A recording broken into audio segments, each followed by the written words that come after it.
వాళ్ళు సుఖ సంసారానికి అడ్డు రాకూడదని ఒక కుగ్రామానికి వెళ్ళి పంతులమ్మగా బ్రతకసాగాను. అలా కొన్నేళ్లు గడిచాయి. రాధిక 2 బిడ్డల తల్లైందని తెలిసి సంతోషించాను.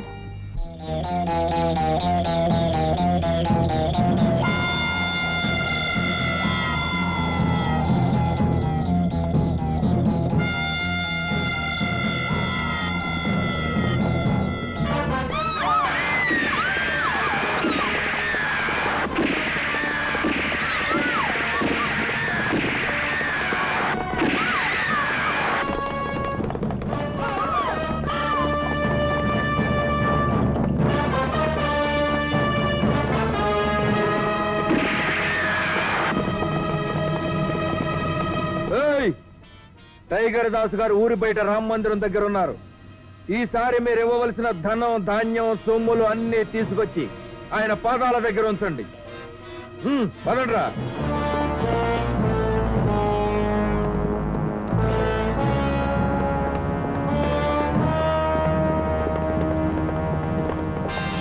టైగర్, గ్రామస్తుల్ని హెచ్చరించి వచ్చాను. ఎప్పటిలాగే ధనం, ధాన్యం తీసుకొచ్చి మీ పాదాల దగ్గర ఉంచుతారు.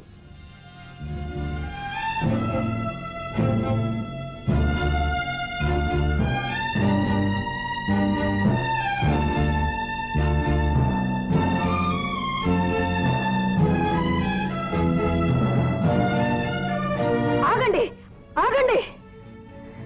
మీరంతా వారంటే ఎందుకు భయపడుతున్నారు? ఆడు మనసుని ఆటాడే పులేమ్మా. ఇంతమంది మగవాళ్ళు ఉన్నారు, కత్తి పట్టగల వాళ్ళు ఉన్నారు, కర్ర తిప్పగల వాళ్ళు ఉన్నారు, అవసరమైతే గడ్డపలకు గుండెల్లో దింపగల వాళ్ళు ఉన్నారు. ఇంతమంది ఉండి సంవత్సరం అంతా కష్టపడి పోగు చేసుకున్న ధనాన్ని, ధాన్యాన్ని ఒక బందిపోటు వచ్చి బెదిరిస్తే వాడికి అప్పచెప్తారా? వాడిని ఎదిరించడం అంటే ప్రాణాలు పోగొట్టుకున్నట్టే. కొందరు ప్రాణాలు పోయినా పర్వాలేదు, ఊరు బాగుపడుతుంది. ఈ ఊరికి పట్టిన బందిపోటుల పీడ విరగడైపోతుంది. మీకు పౌరుషం లేకపోతే మీ భార్యల గాజులు తీసి తొడుక్కోండి. మీరు పట్టుకోవలసిన పలుగులు వాళ్ళ చేతితో పట్టుకుని ఆదిశక్తుల్లా బయలుదేరతారు. తలవంచిన మగవాడు ఏదీ సాధించలేడు. మీరు సాధించలేంది మేము సాధించి చూపిస్తాం. పదండి.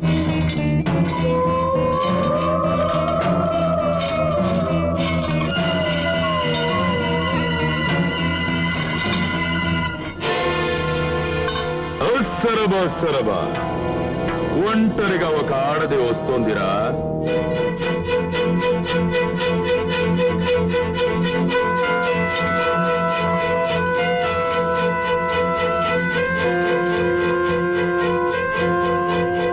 సింగా, ఇది నన్ను దొంగ దెబ్బ తీసి పారిపోయిన ఆడదిరా. నువ్వు ఆడకూతురువి కాదే, ఆడ పులివే. ఈ టైగర్ ని దెబ్బతీసి పారిపోయి మళ్ళీ ఎదురుపడ్డానికి వచ్చావా? నీకెంత ధైర్యమే! ఈసారి నీ ముఠానే దెబ్బతీస్తాను. నా ముఠానా? శరబా శరబా, ఒక ఆడదాన్ని చూసి బెదిరిపోయే మనుషులం కాదు మేము. అవసరమైతే ఈ ఊరు మొత్తాన్ని, ఈ ఊరందరినా? నీలో చేవ ఉంటే ఈ ఆడదాని చేతి గాజులు తీసుకోరా చూద్దాం. సరబా సరబా, గాజులతో పాటు నీ చేతులు కూడా నరికి తీసుకుంటానే.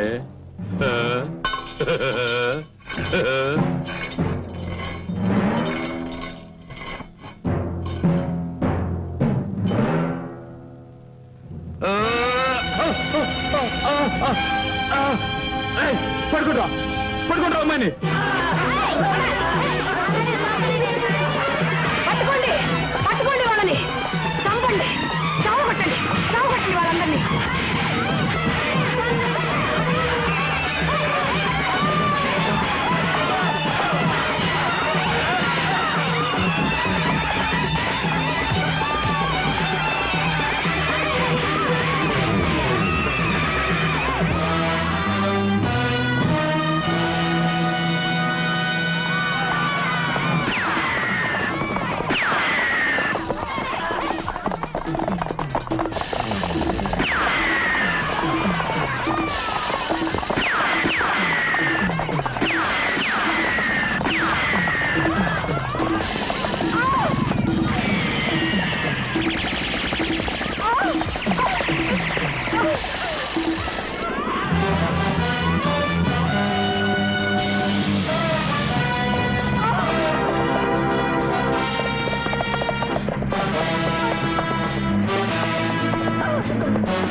నేను టైగర్ని రా, నన్నే ఫోన్లో పెడతావా?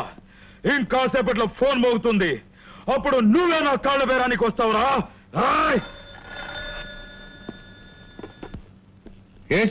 బ్రహ్మనాయుడు, సరిగ్గా గంట లోపల మా టైగర్ ని విడుదల చేయకపోతే నీ పెళ్ళాం బిడ్డల్ని సర్వనాశనం చేస్తాం. నీ బెదిరింపులకు లొంగిపోయి టైగర్ దాసును విడిచిపెట్టేంత అసమర్థుడు కాదురా ఈ బ్రహ్మనాయుడు. గతమంతా ఆయన నాకు చెప్పారు. కన్న కూతురు పెళ్లి తన అల్లుడితో జరగాలనే స్వార్థంతో పవిత్రమైన మీ జంటను విడదీసి మా ఇద్దరికి పెళ్లి చేసి మా నాన్న నీకు అన్యాయం చేశాడు. నీకు జరిగిన అన్యాయానికి పశ్చాత్తాప పడగలనే తప్ప నా జీవితానికి పరిహారంగా ఇవ్వలేను. ఎందుకంటే నేనిప్పుడు ఇద్దరు బిడ్డలకు తల్లిని. నీకోసం ఆయన త్యాగం చేసి వెళ్ళిపోతే నా బిడ్డలు తల్లిని అనాథలైపోతారు. రాధిక, నీ పెళ్లి కళ్ళారా చూశాక చల్లటి నీ సంసారానికి అడ్డు రాకూడదని వెళ్ళిపోయాను. అనుకోని విధంగా విధి మళ్ళీ నన్ను మీ దగ్గరికి చేర్చింది. ఇక్కడుంది నీ జీవితంలో కలతలు లేపదలుచుకోలేదు రాధిక. వెళ్ళిపోవాలని నిర్ణయించుకున్నాను.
అలా భయాందోళనలో ఇద్దరు పోలీసులను కూడా కాల్ చేశాను.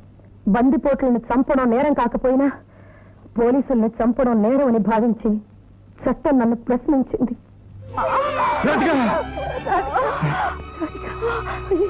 గీత, నువ్వు ఇంటికి వచ్చినప్పుడు నిన్ను అపార్థం చేసుకున్నాను. కానీ ఈరోజు నీ మూలంగానే నా బిడ్డలు బ్రతికారు. ఏమండి, నా బిడ్డల్ని అనాథల్ని చేయకండి. గీతని నా బిడ్డలకి తల్లిని చెయ్యండి. ద్రోహం చేశాను, నన్ను క్షమిస్తావు కదా?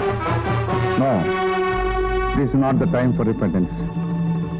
మన కుటుంబ గౌరవాన్ని ముక్కలు చేసి మన స్నేహ ధర్మాన్ని అగాధంలోకి నెట్టి మనల్ని అప్రతిష్ట పాలు